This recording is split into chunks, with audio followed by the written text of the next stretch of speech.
चोर क्यों रोया। अयोध्या नगरी में वीरकेतु नाम का राजा राज करता था।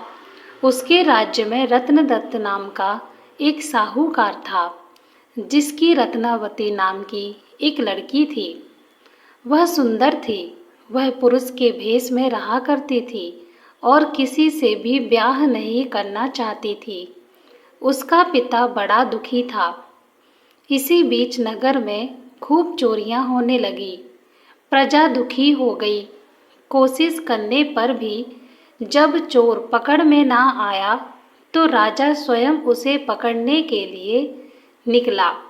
एक दिन रात को जब राजा भेष बदलकर घूम रहा था तो उसे परकोटे के पास एक आदमी दिखाई दिया।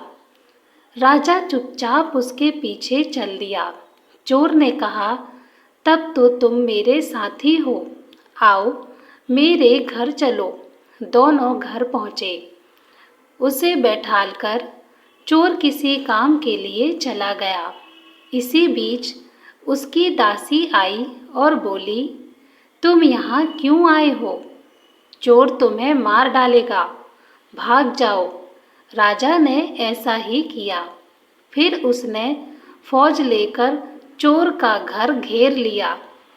तब चोर ने ये देखा तो वह लड़ने के लिए तैयार हो गया। दोनों में खूब लड़ाई हुई। अंत में चोर हार गया। राजा उसे पकड़कर राजधानी में ले गया और उसे सूली पर लटकाने का हुक्म दे दिया। संयोग से रत्नवती ने उसे देखा तो वह उस पर मोहित हो गई। पिता से बोली, मैं इसके साथ ब्याह करूंगी, नहीं तो मर जाऊंगी। पर राजा ने उसकी बात ना मानी और चोर सूली पर लटका दिया।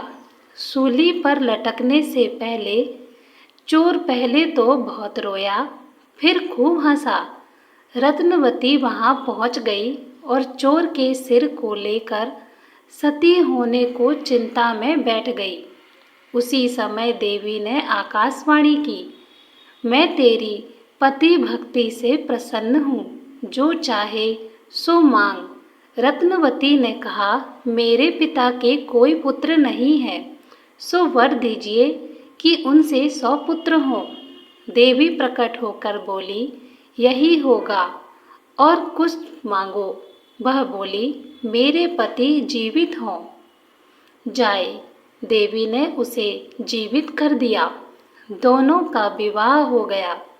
राजा को जब यह मालूम हुआ तो उन्होंने चोर को अपना सेनापति बना लिया।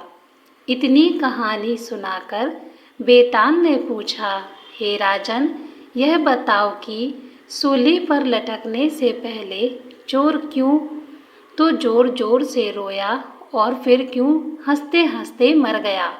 राजा ने कहा, रोया तो इसलिए कि वह राजा रत्नदत्त का कुछ भी भला ना कर सका। हंसा इसलिए कि रत्नवती बड़े बड़े राजाओं और धनिकों को छोड़कर उस पर मुग्ध होकर मरने को तैयार हो गई। स्त्री के मन की गति को कोई नहीं समझ सकता। दोस्तों, वीडियो पसंद आया हो तो लाइक और शेयर ज़रूर करें और चैनल को सब्सक्राइब करना ना भूलें। धन्यवाद।